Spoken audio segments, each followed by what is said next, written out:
صحیح بخاری حدیث نمبر 305۔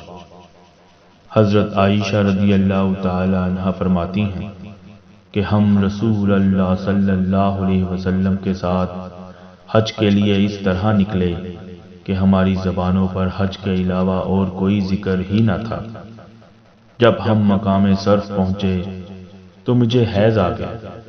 اس غم سے میں رو رہی تھی کہ نبی کریم صلی اللہ علیہ وسلم تشریف لائے۔ آپ صلی اللہ علیہ وسلم نے پوچھا کہ کیوں رو رہی ہو؟ میں نے کہا کاش میں اس سال حج کا ارادہ ہی نہ کرتی۔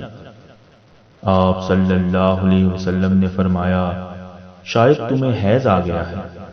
میں نے کہا جی ہاں۔